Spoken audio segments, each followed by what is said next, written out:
Hello, good morning, good afternoon sa inyong lahat, especially sa OFW dito po sa Croatia, dabordan sa inyo.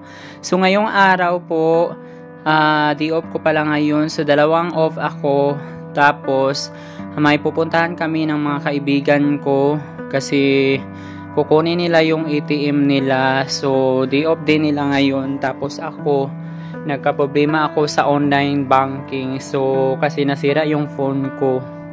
Kaya pupunta na rin ako para mabigyan ng yung problema natin. Para makahanap tayo ng solusyon, so pupunta kami ng bangko ng mga kaibigan ko kasi kailangan din nilang puntahan or i-check nila kung available na po yung ATM nila kasi bago lang po sila dito. So hindi rin nila ko alam kung in-address ba sa agency. So since malapit na naman dito sa accommodation namin yung bangko, pupuntahan na lang namin kasi sabay din kaming mag-off ngayong araw. So laban na tayo, puntahan na natin para masolusyonan yung mga problema natin sa mga ganyan. Kasi yung dito po sa bansang Croatia is more on online po, online banking kami nagpapadala kasi accessible po siya, tapos mura lang po. Well, sa mga naman po, remittance, may remittance naman po pero mahal daw siya.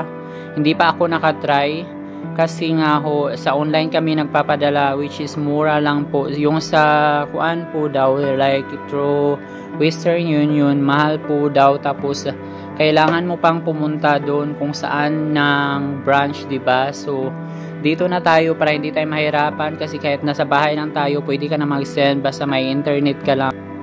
So kwento ko sa inyo, ako pala ay seasonal work dito, kitchen helper po yung trabaho ko. Galing po pala ako ng Qatar. Sa Qatar po ako nag-apply. So yung process po ng ko doon, yung application is 4 months po. Ramadan kami nag-apply, tapos tuloy-tuloy na yun siya. Actually hindi po ako talaga nag-try lang ako na magpasa ng resume.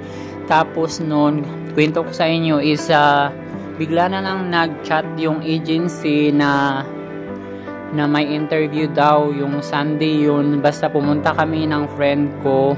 A good thing is dalawa kami kasi ayaw ko ring umalis na ako lang mag-isa kasi nakakatakot din na lilipad ka na mag-isa ka lang. So sabay kami ni Junel Limpiado, which is nasa factory na siya ngayon. Kitchen helper din siya pero nag-request siya na maging factory worker na lang siya. So ako, sa case ko is seasonal siya.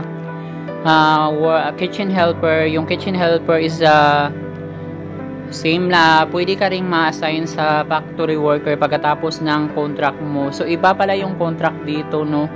While nag-apply ka, yung contract mo is tumatakbo na yun. So pagdating ko dito is patapos na yung contract ko sa employer ko. So mga 3 buwan lang ako doon sa Dubrovnik, tapos na po yung yung contract. So pagkatapos noon, kasi magpo-close dito yung mga seasonal sa mga isla, yung mga ganyan, Dubrovnik, mga Hvar, Split, yan po yung mga sa province na mga destination dito.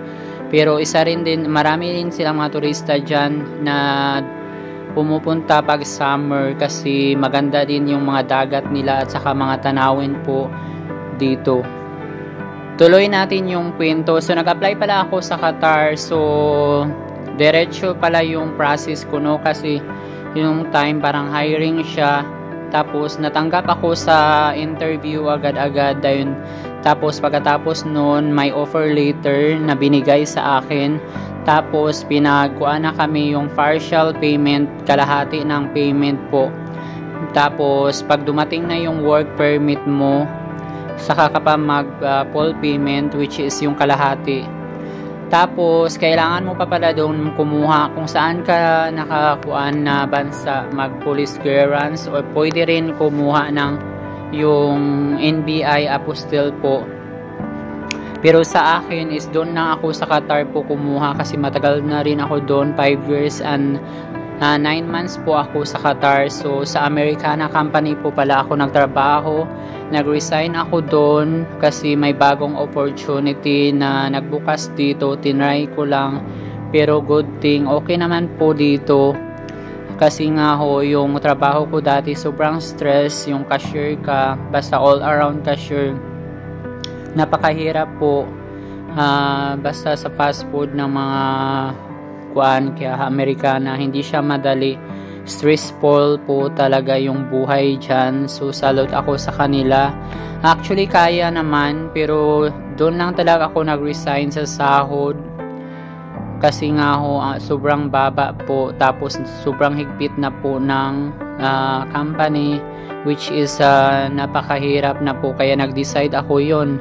Tinuloy ko na po yung application ko dito papuntang Croatia, since dalawa naman kami na nag-process. So go na ako, at least hindi ako matakot mag-flight if ever. So good thing is pumasa ako sa interview, tapos yun, may offer later, tapos kumuha ako ng first ng police clearance through online. Pag nasa Qatar ka, yung Maytrash yung gagamitin mo.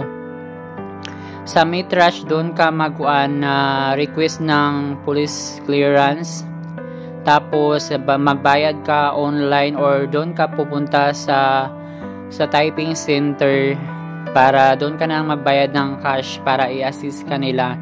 Pagkatapos nun, makikita mo rin siya na ready to pick up na po yung police clearance mo. Doon din sa Maytrash mo, mga 3 days mo i-check. Tapos makukuha mo na yan siya sa Salwa Road, Qatar.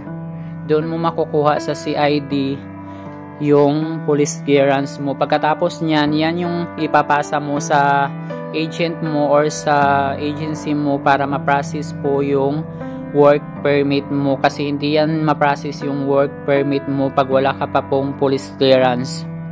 Pagkatapos niya, nag-full payment na ako, tapos mag-aantay na lang ako ng visa approve ko. So na-approve pala yung visa ko nung September, so dumating siya. Actually, na-stress ako sa visa ko kasi nga iba-iba po yung company po, yung render ng resignation. So nag-advance kami ng render ng resignation kasi sa company namin at least 2 months po mag-render ng resignation. So nag-advance kami ng 1 month. So natingga pala ako sa agency, sa company namin na accommodation ng 1 buwan talaga. So ang hirap din tansyahin kasi first time namin ditong mag-apply. Good thing is makukuha namin yung gratuity namin, at least may ibabayad kami sa utang namin.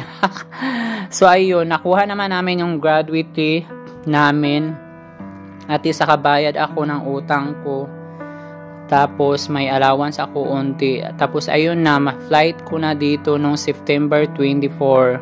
So mag-ilang buwan na ako dito, September, October, November, December. So mag-4 na buwan ako dito ngayon. Pero okay naman siya sa akin.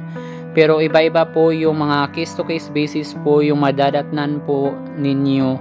Kasi sa akin seasonal siya, pero diretso yung work ko. Kasi nga in-endorse ako ng chef namin doon sa Dubrovnik, kasi may sister hotel po dito na nagbukas po sa city, which is good thing is diretso po yung trabaho ko, hindi ako natingga. Yung iba naman po kaya natitingga po kasi iba na po yung work nila, tapos mag-aantay pa po yan ng work permit.